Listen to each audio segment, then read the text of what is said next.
Bonjour, c'est Paul de Perren, je vous retrouve dans une nouvelle vidéo un peu particulière dans laquelle on va parler d'IA. Mais cette fois-ci, je ne vais pas vous présenter un outil ou une méthode, je vais plutôt vous partager des réflexions autour de l'impact de l'intelligence artificielle sur notre métier, le digital learning. Parce que de nos jours, il sort quasiment chaque semaine des dizaines de nouveaux modèles ou d'outils d'IA, qui sont tous censés révolutionner le monde. Et on peut vite se sentir un peu perdu, voire un peu dépassé. L'idée de cette vidéo, c'est donc de prendre un peu de temps et de recul sur le sujet. Je ne prétends absolument pas avoir toutes les réponses, bien au contraire. Mon objectif, c'est plutôt de lancer le débat et de partager quelques retours d'expérience. Pour faire simple, la vidéo sera organisée en différentes périodes. D'abord, l'IA telle qu'on l'utilise déjà assez facilement depuis quelques temps dans le digital learning de manière éprouvée. Puis l'IA d'aujourd'hui, c'est-à-dire ce qui commence à se dessiner, même si ce n'est pas encore totalement abouti. Et enfin, l'IA de demain, où on pourra se demander comment elle pourrait évoluer et impacter nos usages dans le digital learning et même plus largement dans la formation. Et je terminerai par quelques points de vigilance à avoir en tête quand on parle d'IA, des questions qui ne sont pas forcément résolues mais qui méritent peut-être qu'on y réfléchisse. Voilà, j'espère que le sujet vous intéressera, n'hésitez pas à réagir en commentaire pour nous donner votre avis, vos retours d'expérience sur tout ça. On commence. Commençons donc par l'IA telle qu'on peut déjà l'utiliser assez facilement aujourd'hui dans le digital learning. Pas besoin d'être un expert technique et on peut même être amené à l'utiliser de manière consciente ou pas. De manière consciente et volontaire d'abord, cela passe principalement par les outils d'IA génératifs comme ChatGPT, Gemini, Claude ou encore Mistral. Globalement, ils peuvent être des assistants précieux à toutes les étapes d'une mission de digital learning. Dans l'aide à la scénarisation pédagogique par exemple, pour trouver des idées d'activités qui répondent à un objectif pédagogique donné. Ils peuvent aussi vous aider dans la phase de storyboard pour vous proposer des mécaniques, des idées de visuels ou encore des scripts. Mais également dans la phase de conception, toujours pour vous créer des visuels sur mesure, que ce soit des images ou des vidéos, ou encore pour créer des quiz ou même pour traduire du contenu. De manière un peu plus inconsciente, vous êtes probablement aussi amené à utiliser l'IA par l'intermédiaire des outils de conception e-learning que vous utilisez au quotidien, que ce soit directement via votre LMS ou via vos outils auteurs. L'IA se retrouve par exemple dans Articulate pour la génération de voix, c'est en fait l'outil Eleven Labs qui est utilisé derrière. C'est aussi le cas si vous utilisez des outils de création vidéo comme Synthesia ou Vyond ou encore des outils de création de présentation automatisés. Et au fond c'est intéressant, l'IA est déjà partout dans nos outils depuis plusieurs années sans qu'on s'en soit forcément rendu compte. Globalement ces usages sont aujourd'hui plutôt éprouvés et ils permettent déjà de gagner un temps considérable tout en démultipliant les capacités de production. Vous les utilisez d'ailleurs sans doute déjà. Avançons maintenant un peu dans notre réflexion et dans les usages qu'on peut imaginer avec les nouveaux outils d'IA. Tout d'abord, le développement des outils d'IA agentiques comme Claude Code ou encore Codex permettent d'envisager des utilisations de plus en plus poussées, que ce soit pour gagner du temps dans la conception, faire des économies ou encore créer des contenus plus ludiques et engageants. On va voir chacun de ces points dans la suite les uns après les autres. Tout d'abord, pour gagner du temps, tous les sujets qu'on a vus précédemment pour aider dans la conception peuvent être optimisés et automatisés via l'IA agentique. Par exemple, vous pouvez créer un agent spécialisé en ingénierie pédagogique et qui a pour objectif d'élaborer un scénario pédagogique complet à partir d'un cadre et de ressources que vous lui aurez transmis et en suivant une méthodologie propre, elle aussi prédéfinie. Ça pourrait être par exemple analyser les ressources mises à disposition, puis définir 3 objectifs pédagogiques respectant la taxonomie de Bloom, et enfin créer un scénario pédagogique sous Excel qui répond à un formalisme donné en accord avec les objectifs, la durée cible et les apprenants visés. Là où vous deviez auparavant procéder étape par étape via des prompts successifs, il est maintenant possible de tout automatiser et d'optimiser via des agents et des skills adaptés. Et bien évidemment, on parle ici de l'ingénierie pédagogique, mais ça peut être reproduit pour toutes les étapes de conception d'un module.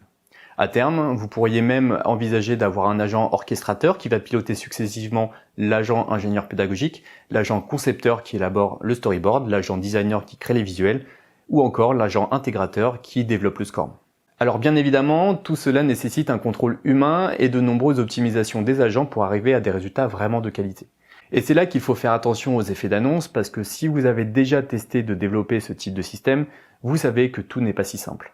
Toujours en s'appuyant sur cette IA agentique, il est aussi possible d'utiliser de plus en plus facilement des frameworks open source qui pouvaient auparavant être un peu difficiles d'accès. C'est par exemple le cas d'Adapt Learning. Il est en effet maintenant possible de demander directement à Claude Code de créer un module e-learning SCORM via le framework Adapt Learning pour un rendu qui pourrait s'apparenter à du Articulate Rise, donc potentiellement à terme des économies de licence. Dans ce cas, la méthode de travail évolue, vous n'avez plus à gérer vos blocs et votre contenu directement à la main dans votre outil auteur. À la place, vous pilotez votre IA pour qu'elle fasse évoluer votre module directement via un prompt écrit ou oral. Enfin, pour aller encore plus loin dans l'IA agentique, elle peut aussi permettre de créer des modules et même des serious games de plus en plus poussés.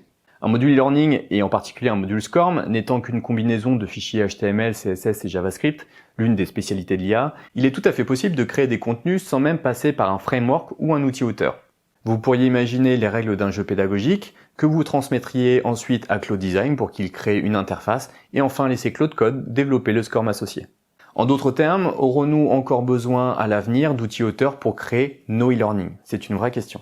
Voilà quelques exemples envisageables d'utilisation de l'IA agentique. Bien évidemment, ce ne sont pas les seuls et je ne fais qu'effleurer les possibilités. Si vous en avez d'autres, n'hésitez pas à les partager en commentaire. Et demain, que permettra l'IA dans le monde de la formation digitale? Bien évidemment, il ne s'agit ici que de spéculation et de projection. Mais un des angles qui semble particulièrement étudié, que ce soit dans la recherche ou dans les nouveaux outils IA, c'est l'adaptative learning, c'est-à-dire le fait d'adapter le parcours à son apprenant et non l'inverse. Bien évidemment, vous me direz que ça existe déjà, c'est vrai. Certains LMS permettent déjà d'adapter les parcours d'apprentissage en fonction des résultats de l'apprenant, ou encore d'autres outils permettent de créer des activités dans lesquelles un apprenant peut échanger en direct avec un avatar IA dans le cadre d'une mise en situation donnée. Néanmoins, dans tous ces cas, l'adaptation reste malgré tout limitée, que ce soit dans la forme, le contenu ou les possibilités. Mais si on se projette plus loin, on pourrait imaginer à terme une IA 100% autonome dans le choix du parcours d'apprentissage le plus adapté. On lui fixerait nos objectifs pédagogiques et elle se chargerait d'adapter en direct le parcours en fonction de son apprenant, que celui-ci préfère des mises en situation très réalistes ou un contenu au format plus théorique. Chaque apprenant aurait alors une formation totalement sur mesure, s'adaptant à ses besoins, à ses capacités, mais arrivant systématiquement à un même résultat, la validation des objectifs pédagogiques. La formation digitale pourrait alors devenir la colonne vertébrale de la formation en permettant à chacun d'avoir un parcours réellement adapté à ses préférences tout en ne remplaçant pas la pratique du terrain qui restera incontournable pour générer de l'expérience. Notons néanmoins que pour qu'un tel futur se réalise, il faudra nécessairement que le coût du token IA tende à se réduire, ce qui semble pas être la direction prise, bien au contraire. Et puis il y a une autre nuance à garder en tête. Le sur-mesure individuel, c'est séduisant, mais la formation a aussi historiquement une dimension collective et sociale. On apprend ensemble, on confronte, on débat avec d'autres apprenants. Un parcours 100% individualisé, c'est aussi potentiellement la fin du groupe apprenant. Et ce n'est pas anodin parce que c'est souvent dans le collectif que se produit l'apprentissage le plus profond. Et vous, comment pensez-vous que le monde de la formation, et en particulier de la formation digitale, va évoluer à l'ère de l'IA? N'hésitez pas à nous partager en commentaire. On ne peut pas faire une vidéo sur l'IA sans parler un minimum des dangers et des potentielles limites. Mais je ne veux pas vous servir la liste habituelle des risques qu'on entend partout, je préfère partager 3 tensions, 3 questions qui personnellement me traversent quand je pense à l'IA pour le digital learning.